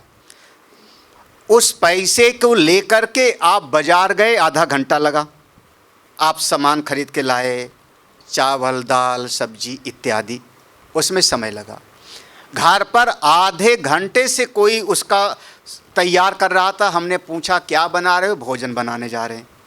उस समय दाल बिन रहे, चावल बिन रहे, सब्जी काट रहे। आधा घंटा भोजन बनाने में 1-1.5 घंटा तो लग ही जाता होगा कि नहीं? 1 घंटा, 1.5 घंटा, 1 घंटा तो लगे। पैसा कमाने में परिश्रम, उससे जाके सामान लाने में परिश्रम, उस भोजन को तैयार करने में भी परिश्रम, और खाने का सुख कितने मिनट का? कितने मिनट में खा के बराबर कर देते हो? देखो, सुख जरा सा है और परिश्रम बहुत ज़्यादा है, परिश्रम बहुत ज़्यादा है। तो ये संसार दुखालय है महाराज। इस जगत में जो और बचपन से शुरू हो जाता है, उसमें क्या है? हाँ, हम होश में नहीं तभी से शुरू हो जाता है। हाँ, धीरे धीरे किसी बच्चे को स्कूल भेजो पढ़ने के लिए तो अच्छा लगता है उसको। हाँ, किसी दिन कैमरा ले कर के, ऐसे वीडियो कैमरा ले कर के, और जो नर्सरी का, केजी का जो स्कूल है उसके सामने खड़े हो जाओ। जब बच्चा अपनी मम्मी के साथ आता है, छोटा बच्चा पीठ पर बस्ता लिए हुए, हाँ, और उसको टाटा बाय बाय माँ करती है, तो बार बार बच्चा मुड़ के पीछे देखता है। हाँ, चेहरा उतरा हुआ। हाँ, आप अनुभव करो ना। हाँ, हाँ, मतलब स्कूल जाना बच्चे को अच्छा, संयोग से मान लो किसी कारण से स्कूल में प्रेयर हुई और कोई टीचर तो नहीं है ना? हाँ हाँ हाँ, यहाँ कोई टीचर है? हाँ, कोई नहीं है। अच्छा, प्रेयर हुई, प्रार्थना हुई, उसके बाद प्रिंसिपल साहब आए और उन्होंने 10-15 मिनट का लेक्चर दिया। बच्चे जो लाइन से खड़े होते हैं आपस में कानाफूसी शुरू, कुछ खास है। और फिर वो प्रिंसिपल साहब कहते हैं कोई बहुत बड़ा आदमी आज मर गया। 2 मिनट का उनकी आत्मा को शांति मिले इसके लिए मौन। महाराज, उससे ज़्यादा प्रसन्नता का समय बच्चों को और कभी नहीं होता। उसके बाद जब बच्चे स्कूल से निकलते हैं तब चेहरे की फ़ोटो लो। हाँ, तो पढ़ने में दुख है, नौकरी ना मिले तो दुख, और मिल जाए और कोई, हाँ, आपका अफसर ठीक ना मिले तो अरे हाँ, जीवन में सब भगवान ने नाम दिया है, इसका नाम दुखालय। भगवान ने दिया है, क्यों दिया है अब आप विचार करो। दुखालय, जो मुझको प्राप्त कर लेगा अर्जुन, उस सिद्धांत को भगवान, अर्जुन जो मुझको प्राप्त कर लेगा वो इस दुखालय में दोबारा नहीं आएगा। यही कहा ना, माम उपेत्य पुनर्जन्म दुखालयम अस ना आपनुवंती। पुनर्जन्म ना आपनुवंती, इस दुखालय में दोबारा वो नहीं आएगा। क्यों? संसिद्धिम परमाम, वो परम गति को प्राप्त। पहली बात कही भगवान ने। अरे एक ही बात पर नहीं भरोसा हुआ, फिर से भगवान कहते हैं देखो, अर्जुन ने ब्रह्म लोक से लेकर के जितने भी लोक हैं सब आने जाने वाले हैं, लेकिन माम उपेते तो कौन्तेय पुनर्जन्म। हाँ, भगवान की गीता पर विश्वास रखो पूरी तरह से। ये हमारे वैदिक सिद्धांत के अनुसार है, जो जीव परमात्मा को पा लेता है उसका दोबारा कभी जन्म नहीं होता। पुनर्जन्म ना विद्यते। अब कई बार तो हमसे कहते हैं, सत्संगी लोग बोलते हैं, सत्संगियों ने बोला, स्वामी जी यही हमारे 7 जन्म तक पति होवे। अब जब ऐसा किसी ने कहा तो मतलब गीता जी को तो कर दिया उसने किनारे। हाँ, अगर गीता जी का स्वाध्याय करते हो तो आपको वो गति प्राप्त करनी है जहाँ से दोबारा आना न पड़े। हाँ, यद गत्वा, वो 15वें अध्याय में आएगा, यहाँ जहाँ जाके वापस आना, यहाँ हाँ है ना, ठीक लग रहा है? हाँ, सिद्धांत बिल्कुल स्पष्ट है ना। श्लोक देख लेना, 15वां 16वां दोनों श्लोक में एक गति जीव की ये है, जो भगवान को प्राप्त कर लेता है तो दोबारा वापस नहीं है। आप अपने आप पढ़ोगे समझ में आ जाएगा। गीता का श्लोक कठिन नहीं है, बहुत सरल है, बहुत सरल है। भगवान ने बहुत सरल शब्दों में प्रयोग किया है। हाँ, हाँ। और जो कहता है कि हमको दोबारा भी आना है, समझो कि अभी उसने भगवान, इसका अब दूसरे तरीके से मैं कह रहा हूँ, अगर किसी ने कहा मैं दोबारा भी आऊँगा, इसका मतलब अभी वो परम गति को प्राप्त नहीं करोगे। यही तो ना, मतलब तो यही होगा ना। ना जाने कहाँ से हमारे आजकल वृंदावन के जो कथावाचक लोग हैं ना, जब कभी टीवी खोलो किसी कथावाचक को सुनो तो कहते हैं हमको मुक्ति नहीं चाहिए, हम तो बार बार जन्म लें और भगवान की कथा को सुना, ऐसा बोलते हैं। ठीक है, आपको जो अच्छा लगे, आपको जन्म लेना अच्छा लगता है तो लो, लेकिन फिर गीता के सिद्धांत को कह दो कि गीता के सिद्धांत को हमने समझा अभी नहीं, फिर गीता के सिद्धांत को नहीं समझा, फिर उपनिषद के सिद्धांत को नहीं समझा, और फिर पैदा होगे तो पैदा होते ही कथा नहीं बाँचने लगोगे। पैदा होते ही वही कहानी शुरू होगी जैसे सभी बच्चों का होता है। हाँ, पहले टीका लगना, इंजेक्शन लगाना शुरू करेंगे डॉक्टर, वहीं से शुरू होगा ना।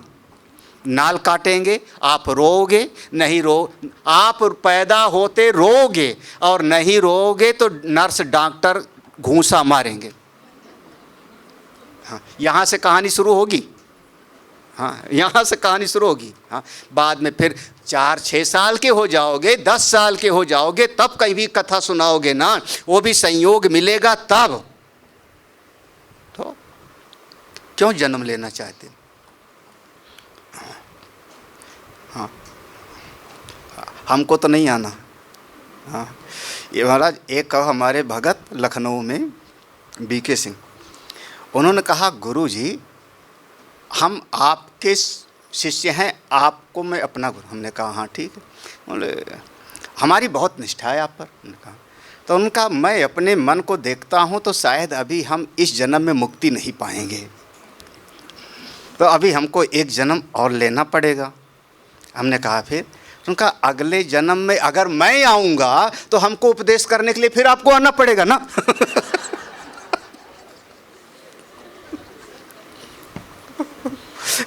हमने कहा बताओ। तो भैया आपको आना है तो आप आओ, गुरु लोग नहीं आएंगे, सब महापुरुष लोग फिर दोबारा, रामकृष्ण परमहंस दोबारा उनका जन्म का वर्णन नहीं है। अगर कोई कहता है तो वो अभी नासमझी की बात है। रमण महर्षि का दोबारा जन्म नहीं है, भगवान शंकराचार्य दोबारा नहीं प्रकट हुए। हाँ, जानत तुम्हें तुम्हें होई जाई, ना तस्य प्राणा उत्क्रामंती। अब एक निष्ठा ये हो गई, जिसने परमात्मा को जाना वो परमात्मा मैं हो गया, फिर उसको दोबारा आना नहीं पड़ता। ठीक। अब अगर चलो, हाँ, अब हम ये ऊपर से नीचे की तरफ आ रहे हैं, ऊपर से नीचे की तरफ। फिर मान लो एक ऐसी बात आई कि मैं तो भगवान की पूजा करता हूँ, मैं भगवान की स्तुति करता हूँ, लेकिन अभी ये वाला ज्ञान हम नहीं प्राप्त कर पाए जिससे हमको मुक्ति मिल जावे, तो मेरा क्या होगा? फिर मेरा क्या होगा? तो अब जो उपासना करता है, भक्ति करता है, उपासना करने वाले में दो भेद किए गए। उपासना करने वाले में दो भेद हैं। हाँ, हाँ। एक उपासना होती है जो किसी देवता को उपास्य मान करके करते हैं, जो किसी भी देवता को। हाँ, हमने हनुमान जी की उपासना किया, राम जी की उपासना किया, भगवान कृष्ण की उपासना किया, माँ भगवती की उपासना किया, किसी एक देवता को मान करके अपना आराध्य हमने उपासना किया। इसको कहते हैं देव उपासना। देव उपासना हमारी पूरी निष्ठा है उन पर, वो भगवान है, हम उनकी पूजा करते हैं, लेकिन आत्मा उत्मा को हमने समझा नहीं, ओंकार को, ब्रह्म को नहीं समझा। एक ऐसा भक्त होता है, दूसरा ऐसा उपासना करने वाला होता है जो अपने भीतर ही चेतन की उपासना करता है, उसको हम कहते हैं अहम ग्रह उपासना। शब्द पर वैदिक शब्द है, उपनिषद के शब्द हैं। अहम ग्रह उपासना, अहम मैं मानता है, सुन के मान लेता है मैं भगवान का अंश हूँ। तो भगवान का अंश हूँ तो जैसे सोने की सिल्ली बिस्किट से आपने एक अंगूठी बनाई तो अंगूठी भी सोना ही है। तो अगर वो सोने की सिल्ली सोना है तो अंगूठी उससे बनी तो अंगूठी भी सोना है। तो भगवान अगर चेतन है तो मैं भी चेतन हूँ, भगवान नित्य है तो मैं भी नित्य, जाना नहीं लेकिन अपने आप को मानता है ऐसा। तो इसको हम कहते हैं अहम ग्रह उपासना।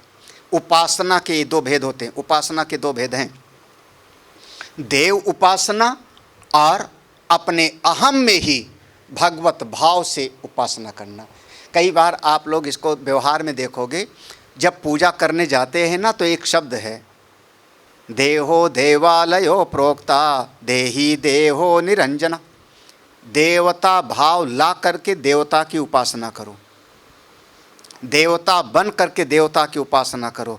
इसीलिए कई बार बताया जाएगा पहले चंदन अपने ऊपर लगाओ, हाँ, अपना अंगन्यास और करन्यास कर लो। अंगन्यास करन्यास तो सीखा होगा कभी न कभी, हाँ? नहीं सीखा? हाँ, गीता जी में भी लिखा है पाठ करने के पहले अंगन्यास और करन्यास करना चाहिए। कभी नहीं सिखाया? हाँ हाँ, वही वाला भू सिर से स्वाहा ओम सिखाय वसठ, हाँ, नेत्र त्रयाय, यही ना अंगन्यास करन्यास उसको कहते हैं। मतलब आप अपने भीतर देवता का भाव ला करके तब अपनी भक्ति को करो। तो उपासना में दो भेद होंगे, एक देव उपासना और एक अपने भीतर आत्मा को समझ करके भगवान की उपासना। ये जो देव का उपासक है, देवता का उपासक होता है, देव उपासक, उसने अपने शरीर को छोड़ा, अपने शरीर को छोड़ा। तब चूंकि किसी देवता का, तो जिस देवता की उपासना करता था उस देवता का लोक उसको जाकर के मिल जाएगा। हाँ, यम यम वापि स्मरन् भावम त्यजन्ते कलेवरम, है ना, कलेवर माने शरीर। जिस देवता की उपासना करते करते शरीर छोड़ेगा उसी देवता का लोक उसको मिल जाए। ये तो हमारे समाज में भी ऐसे है। अगर वृंदावन में कोई महात्मा शरीर छोड़ दिए तो हम कहते हैं गोलोक धाम, गोलोकवासी। अयोध्या में किसी का शरीर छूटा तो कहते हैं साकेत धाम गए, साकेतवासी। क्यों? भगवान राम का लोक हो गया साकेत, कन्हई का लोक हो गया गोलोक। भगवान भोले बाबा का कैलाश, ठीक है। हाँ, हमारे गणेश जी महाराज का, गणपति भगवान का, माँ जगदम्बिका का, माँ भवानी का। तो अभी बहुत सुनना पड़ेगा फिर। जिस देवता की उपासना करते करते शरीर छूटेगा उसी देवता का लोक प्राप्त होगा। तो ये देव उपासना की गति हो गई। देवता की उपासना करने वाला देवता का लोक प्राप्त करेगा। ये गीता जी में लिखा है, यम यम वापि हाँ भूतानि यान्ति भूतेज्या हाँ देवान, हाँ देवान देवव्रतो। हाँ, देवता को कौन प्राप्त करेगा? जो देवता की उपासना कर। ऐसे है ना श्लोक, किसको याद है पूरा? हाँ, यान्ति देवव्रतो देवान पितॄन् यान्ति भूतानि यान्ति। तो श्लोक तो मदयाजिनो वो ऊपर वाला हो गया जो पहले बता चुके हैं। और देवान देवताओं की उपासना करेगा तो किसका लोक मिलेगा? देवता का। ठीक, यहाँ तक हो। जो ये अहंग्रह उपासक है, इसमें बहुत सारे भेद हैं।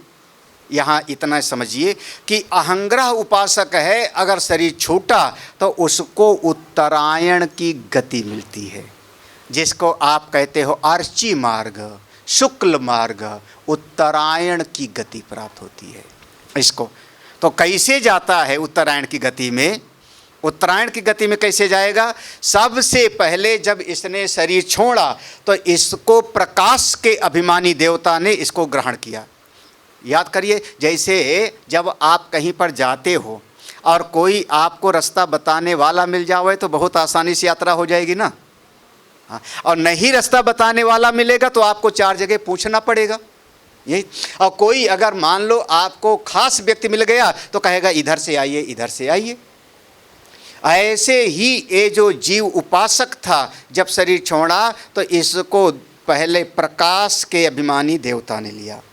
चूंकि प्रकाश अभिमानी देवता माने, अब ये कैसे समझाएं? कोई बड़ा नेता दिल्ली से निकला, बड़ा नेता दिल्ली से निकला, बाई रोड निकला।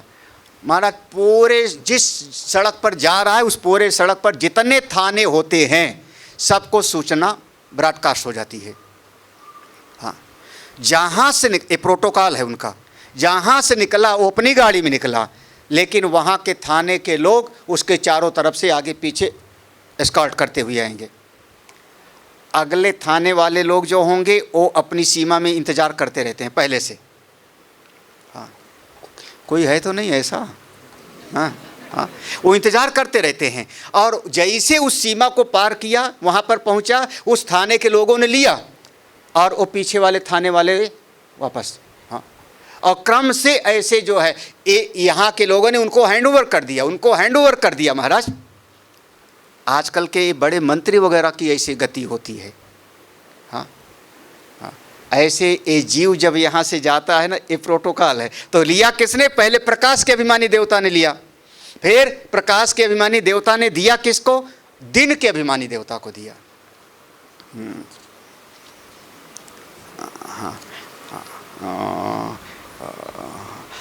अग्नि ज्योति राहा शुक्ला षड्मासा उत्तरायण।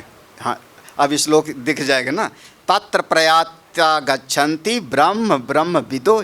यहाँ ब्रह्म माने अहंग्रह उपासक, ब्रह्म विदा माने यहाँ पर आएगा ब्रह्म का जो उपासक है। तो पहले वो प्रकाश के अभिमानी देवता ने लिया, फिर उसको दिन के अभिमानी देवता को दिया।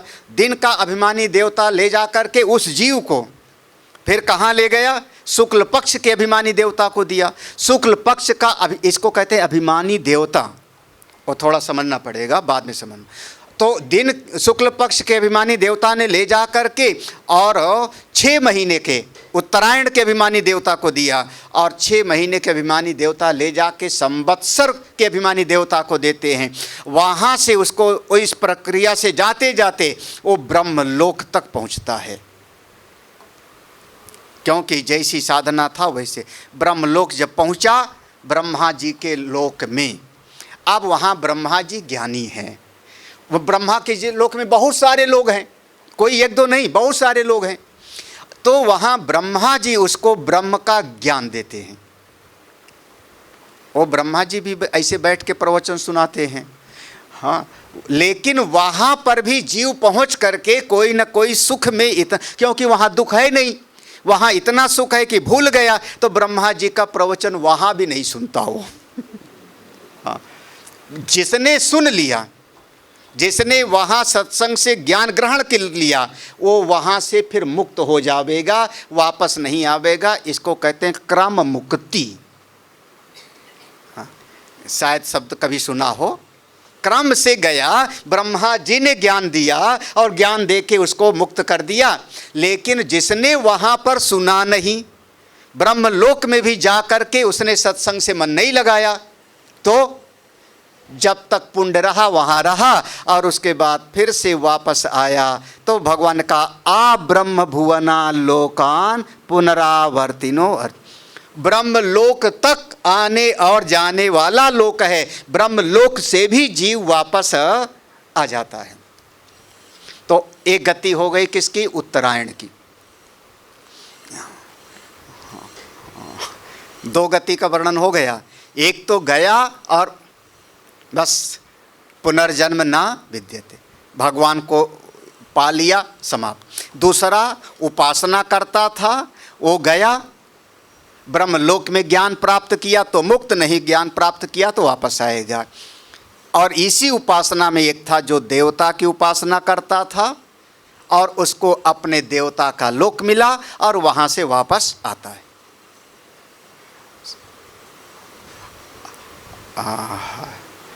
अब ये जो जीव है, एक प्रसंग और, ये जीव उपासना भी नहीं करता। हमारे समाज में कई बार किसी से कहो चलो सत्संग में, हाँ संजय, हाँ पता नहीं कैसे तुमने इतने लोगों को जो है इकट्ठा कर लिया। हाँ हाँ हाँ, भगवान की कृपा है, नहीं तो मुश्किल होता है। किसी को कहो चलो सत्संग में, तो आदमी पलट के क्या जवाब देगा? तुम ही सुनो सत्संग, तुम्ही को ज़रूरत होगा, हमने पाप ही नहीं किया कोई। जो पाप करेगा सो सत्संग सुनेगा। हम ईमानदारी से कमाते हैं, ईमानदारी से खाते, अपने बाल बच्चों का पालन पोषण करते हैं, हमने किसी का अहित नहीं किया, हमको क्या ज़रूरत सत्संग की? कभी ऐसा कोई मिला तो नहीं सुनने को? नहीं मिला।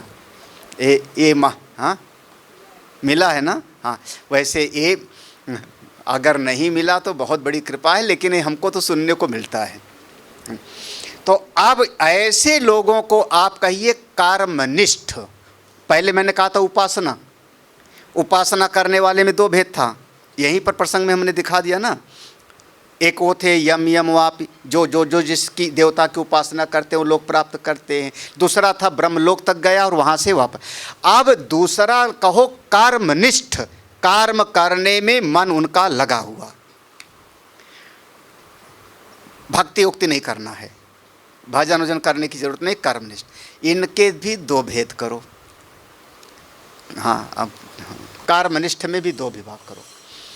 एक कर्म करने वाले ऐसे होते हैं, पहला जिनके अंतःकरण में पूरी तरह से स्वार्थ भरा पड़ा है, मैं और मेरा परिवार। हाँ, हम किसी का बुरा नहीं सोचते, किसी का बुरा नहीं सोचते, किसी का खेत खलियान हम नहीं जलाते, लेकिन हम कमाते हैं, अपने बाल बच्चों का पालन करते हैं, इतने तो चाहिए हमको, और क्या चाहिए। ऐसे कर्म करने वाले संसार में आपको लोग मिलते हैं। हाँ, हम कितना, हम दो हमारे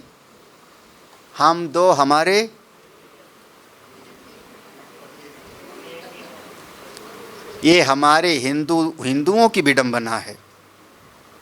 ये हमको 60 साल से रटाया गया और उसका परिणाम हमको देखने को मिल रहा है। आप खुली आंख से देखो तो नियम बने तो सबके लिए बराबर बने ना। हाँ, खैर ये तो बात आ गई फिलहाल।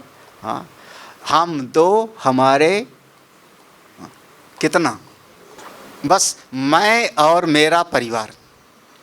ये हम एक कर्मनिष्ठ वाले की स्थिति है। वो किसी की बुराई नहीं कर रहा है, किसी का खेत नहीं जला रहा है, घर नहीं जला रहा है, हाँ, ईमानदारी से कमाता है, घूस नहीं लेता, मैं कह रहा हूँ, लेकिन मैं और मेरा परिवार।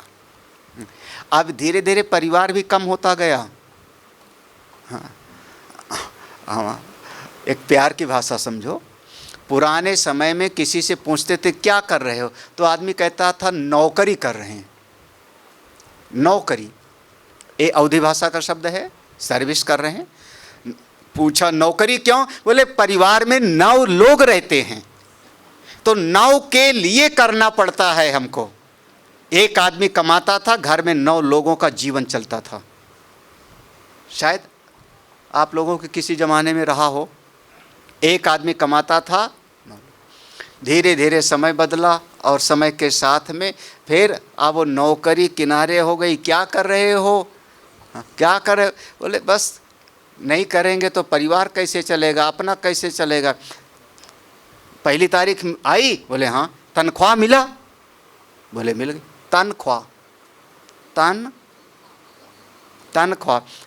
तन माने अपना शरीर। हम अपने लिए कमाते हैं और खुद ही खाते हैं। तनख्वाह। कुछ दिन के बाद और पूछा क्यों, पहली तारीख थी, मिला? उसने कहा हाँ वेतन मिला। वेतन माने इतना कमाते हैं कि खुद को भी पूरा अब नहीं। हाँ, आजकल का परिवार कितना सिमट गया महाराज। अब हम तो इतना ही कहेंगे, भगवान ऐसी कृपा करें। अगर बच्चे आपकी सेवा करते हैं तो प्रभु आपको लाख लाख धन्यवाद, बहुत बड़ी कृपा है। और नहीं तो आप मिल आओ, 2-4 दिन रहे आओ बच्चों के साथ, बच्चे आए रह लें, लेकिन रहो अपना अलग ही। हाँ, अगर आपके पास ऐसी व्यवस्था है तो अपना अलग ही रहो, सुख दुख में शामिल रहेंगे। तकलीफ़ होगी बेटा आप आकर कर ख्याल कर लेना। हाँ, क्योंकि अति परिचयात अवज्ञा। आप घर में बच्चों के पास चले जाओ, बेटा बहू हैं, 2 महीना तो बहुत बढ़िया चलेगा, उसके बाद परिस्थितियाँ ऐसी बदलेंगी कि आपको फिर किसी गुरु जी की ज़रूरत पड़ जाएगी, है ना। हाँ, तो जिनके बच्चे अगर विदेश वगैरह में हैं तो बस जाओ, 1 महीना रहो और आ जाओ चुपचाप अपने ही घर में। समझ में आ रही बात कि नहीं। परिवार सीमित होता गया, अब लोग अपने साथ रखने के लिए राजी नहीं हैं। हाँ, बस एक ऐसा कर्म करने वालों का समाज है। वो कहते हैं, मैं सीधा कह रहा हूँ, ये लोग कहते हैं कि मैं ईमानदारी से कमाता हूँ, अपने परिवार का पालन करता हूँ, मुझको भजन पूजन की क्या ज़रूरत। ऐसे जीव जब शरीर छोड़ते हैं तो उनको पितृलोक मिलता है। ये कभी सुना होगा। हाँ, उनको, क्योंकि अपने पितृ में ही लगे रहे ना, अपने परिवार में ही उन्होंने जीवन खपाया ना, तो कहाँ जाएंगे, पितृलोक। इनको कोई गति नहीं प्राप्त होती, ना उत्तरायण की ना दक्षिणायन की, कोई गति नहीं प्राप्त होती। ये पितृलोक तक जाएंगे और वहाँ से फिर से वापस आए। हाँ, कर्मणा पितृलोको विद्या देवलोको। अब कर्म करने वाले में एक विभाग और कर लो। जैसे उपासना करने वाले में 2 विभाग किया था, तो कर्म करने वाले में एक विभाग और करो। जो अपना परिवार का ध्यान रखते हुए भी थोड़ा समाज की सेवा करता रहता है। देखो, अपना जो पारिवारिक कर्तव्य है उसका निर्वाह करते हुए थोड़ा समाज के लिए भी, कभी यज्ञ भी करता है, कभी वो गौशाला भी चलाता है, कभी कोई अनुष्ठान भी करवाता है, 10 लोगों को जोड़ के भी रखता है, वो भी कर्म कर रहा है। देखो दोनों कर्म कर रहे हैं, एक कर्म करता हुआ केवल परिवार और एक अपने परिवार के साथ समाज के लिए भी कर्म कर रहा है। हाँ, बहुत आसान तरीके से कह रहा हूँ, समझ में आना दिखता है समाज में। हाँ, ऐसे लोग जब शरीर छोड़ते हैं तो उनका जीव दक्षिणायन का मार्ग पकड़ता है। धूम्रो राति तथा कृष्ण षड्मासा, ये उसका मार्ग है। किसका? जो अब इसी को आप एक शब्द कहो, निष्काम कर्म योगी बोलते हो ना, निष्काम कर्म। हाँ, तो निष्काम भाव समाज का काम कर रहा था, हाँ, अपना परिवार भी चला रहा था, निष्काम भाव से कर रहा था। तो ऐसे लोगों को अब वो जो रात्रि के अभिमानी देवता लेते हैं, रात्रि के अभिमानी देवता उसको फिर ये जो कृष्ण पक्ष के अभिमानी देवता को प्रदान कर देते हैं। अब फिर वही प्रोटोकॉल चलेगा अगला वाला, कृष्ण पक्ष के अभिमानी देवता देंगे उसको दक्षिणायन के अभिमानी देवता को, दक्षिणायन के अभिमानी देवता उसको आगे ले जाते हैं और वो जा कर के अमुक अमुक कोई न कोई उत्तरायण की गति से जाता हुआ कोई लोक को प्राप्त करता है और वहाँ से भी वापस आता है।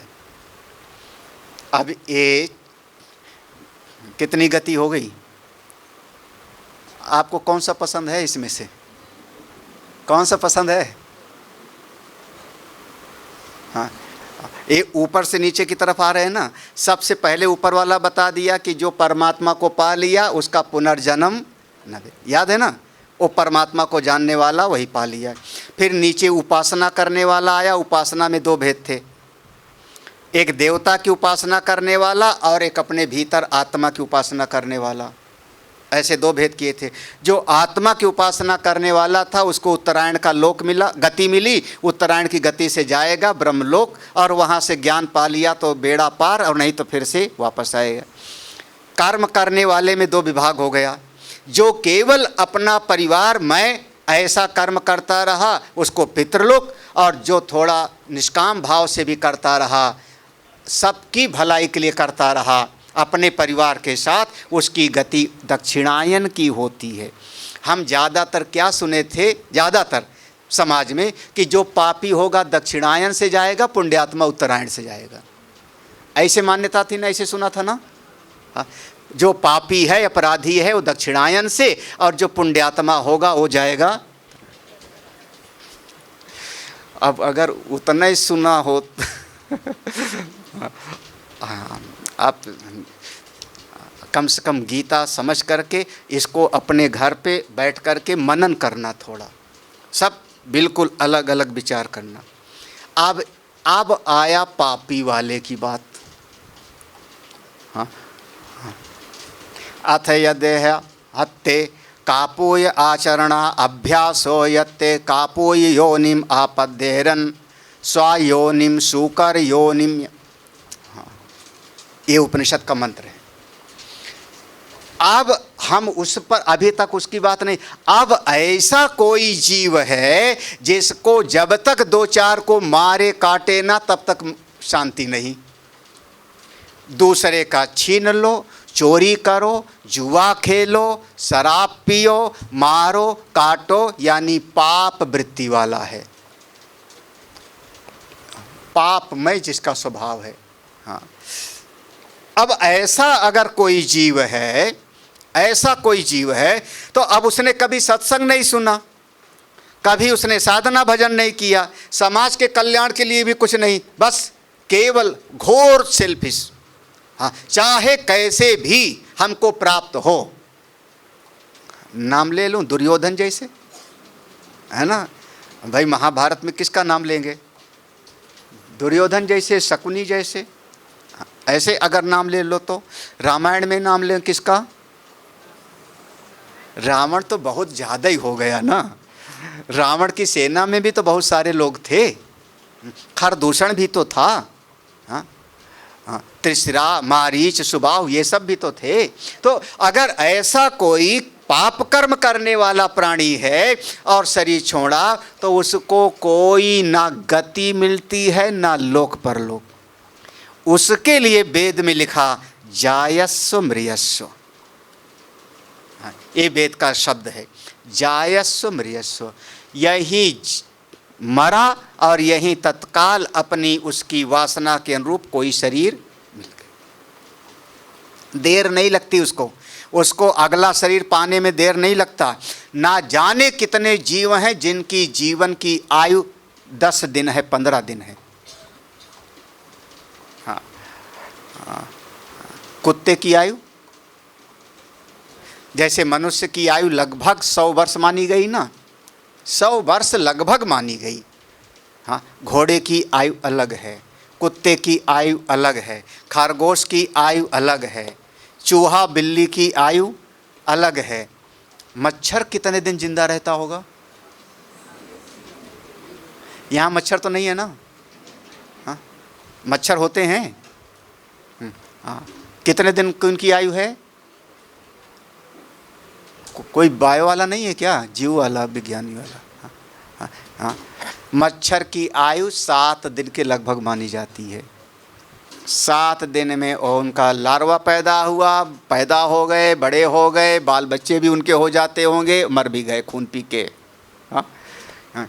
बहुत सारे जीवों का जीवन 1 दिन का होता है।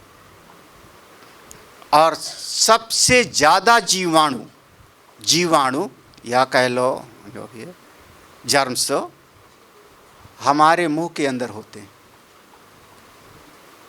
हाँ, शरीर में करोड़ों अरबों सेल्स हैं, सबसे ज़्यादा हमारे मुंह के भीतर होते हैं।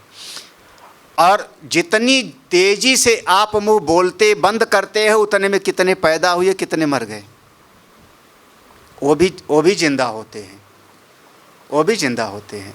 हाँ, जरा सा कुछ गड़बड़ हो जाए ना शरीर में, आप कहोगे अब एंटीबायोटिक कोई दवा लो महाराज। क्यों? क्योंकि कोई ना कोई जीवाणु हमारे शरीर में गड़बड़ हो गया। तो यहीं पैदा हो में यहीं मरे, यहीं पैदा हो में यहीं मरे। अस्कृत क्षुद्राण जीवानी, जो बिल्कुल असत जीव, चींटी बनो, मकोड़ा बनो, कीड़ा बनो, ये बनो, बने मरे, फिर बनो, फिर मरो। और इनका हो गया, इनको कहते हैं 84 लाख योनि में भटका हो। इनको कोई गति नहीं मिली ना दक्षिणायन, ना उत्तरायण, ना पितृलोक, ना देवलोक। तो क्या किया इन्होंने? अब 84 लाख में इनका भटकन होगा। हाँ, ये 84 लाख तो सुने बहुत बार। हाँ, अब एक बात कह के मैं समाप्त कर रहा हूँ। पूरा प्रसंग अगर याद है तो, पूरा प्रसंग याद है। 3 चीज़ें दुर्लभ हैं मनुष्य के शरीर में: मनुष्य के गुण, मनुष्यता, फिर भीतर जिज्ञासा,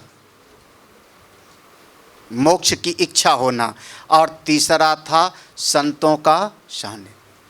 संतों का सानिध्य मिले तो आपकी श्रद्धा होनी चाहिए। श्रद्धा में कमी होगी, आपको ज्ञान टिकेगा नहीं। श्रद्धा शास्त्र पर, संत पर और भगवान पर, इस पर कभी डांवाडोल नहीं होना है। ठीक, जब श्रद्धा होगी और आप भगवान के बताए उपदेश जैसे ओमकार की साधना करोगे, परमात्मा को जानोगे, तब आप भगवान को प्राप्त कर लोगे। जहाँ जा कर के दोबारा जीव फिर नहीं, बेड़ा पार हो गया। नहीं तो फिर उपासना करेगा तो 2 विभाग होगा, कर्म करेगा तो 2 विभाग होगा, और जो क्षुद्र जीव होगा वो तो बार बार यहीं 84 के चक्कर में पड़ा रहे। मेरा अब एक शब्द कहना है कि जिन लोगों के हाथ में गीता है, जो आप लोग गीता पढ़ते हो, पढ़ाते हो, सत्संग से प्रेम है, सत्संग से प्रेम है, संतों के प्रति श्रद्धा है, और किसी का बुरा नहीं करते हो, किसी का अनीति नहीं करते हो। अब आप लोगों का 84 वाला रास्ता तो बंद हो गया। यही तो है ना? 84 वाला रास्ता तो बंद हो गया, क्योंकि आप वो असत कर्म करने वाले तो हुए नहीं अब आप पूरी तरह से। या तो कर्मनिष्ठ होगा तो सत्संग में क्यों आएगा? वो कहेगा हम अपना नौकरी करेंगे, बाल बच्चों को पालेंगे, वो सत्संग में आता नहीं। हाँ, या तो फिर निष्काम भाव से कर्मयोगी होगा, वो आवेगा, यही तो ना। और या तो फिर उपासक होगा, भक्त होगा, वो आवेगा। तो आप लोग उस श्रेणी में आ गए कि आपका नीचे वाली गति तो हो गई बंद, अब जाना तो ऊपर ही ऊपर है। भगवान की कृपा मिले, सब लोग आगे बढ़ो। इन्हीं शब्दों के साथ आज का सत्संग विश्राम लेता है। हरि ओम तत्सत्। ओम पूर्णमदः पूर्णमिदं पूर्णात् पूर्णमुदच्यते पूर्णस्य पूर्णमादाय पूर्णमेवावशिष्यते। ओम शांति शांति शांति। हरि ओम। श्री गुरुभ्यो नमः। हरि ओम। हाँ, एक चीज़ है, अब मान लो आप, हमने इतना कह दिया कि अब आप लोगों का नीचे का जाना बंद, तो आपने कहा ठीक है फिर तो अब कल से सत्संग बंद। अब क्या करना, छुट्टी। हाँ, तो आजकल कई बार, एक बार विज्ञापन आया था 300 रुपये में मोबाइल, एक विज्ञापन आया था इसे। हाँ, किसी चीज़ का विज्ञापन आता है कितने रुपए में चीज़ है, उसके साथ में एक स्टार बना देते हैं। हाँ हाँ, टर्म्स एंड कंडीशन लागू, ऐसे लगाते हैं ना शर्त। हाँ, उसी में खास चीज़ छुपा होता है। हाँ, तो इसमें वो स्टार लगा के टर्म्स एंड कंडीशन ये है कि सर्वेषु कालेषु माम अनुस्मर। याद है ना, सत्संग छोड़ मत देना, गीता को छोड़ मत देना, इसी में लगे रहना, तो ये नियम लागू होगा, नहीं तो फिर नहीं।